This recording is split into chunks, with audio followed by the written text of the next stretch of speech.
Théo, on n'a plus qu'une photo sur la plaque qui est en cœur.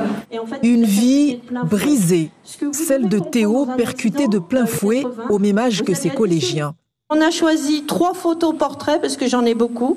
Et l'objectif, voilà, c'est vous comprendre comment ces accidents sont arrivés et comment la vie de ces gens s'est arrêtée à cause d'un mauvais comportement sur la route.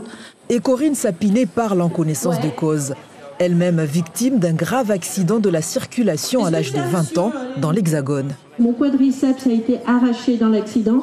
Et c'est surtout qu'une fois qu'ils ont greffé, ils m'ont mis la jambe dans une attelle où je suis restée 1 an, la jambe étendue, dans une attelle en fauteuil roulant. Je veux taper plus fort, je veux montrer la réalité.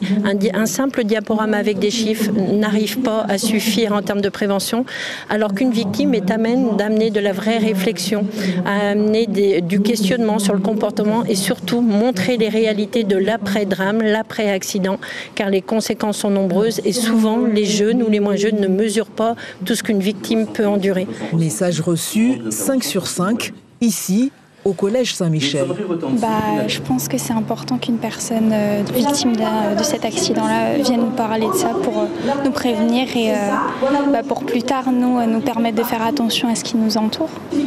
Je trouve que c'est plutôt grave de par exemple dépasser les limitations de vitesse, de ne pas respecter le code de la route, alors que c'est pas difficile de respecter le code de la route, puis ça peut coûter des vies.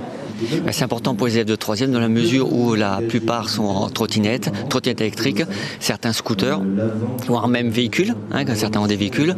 Et puis c'est primordial aussi pour les piétons parce qu'avec 1400 élèves au collège, il faut sensibiliser les élèves à ce qui se passe sur la route.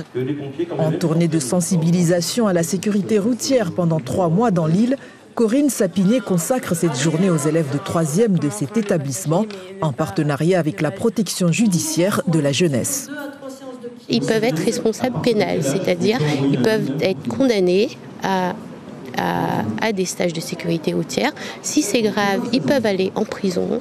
Donc il faut qu'ils prennent conscience que même si on est mineur, on a des droits mais aussi des devoirs.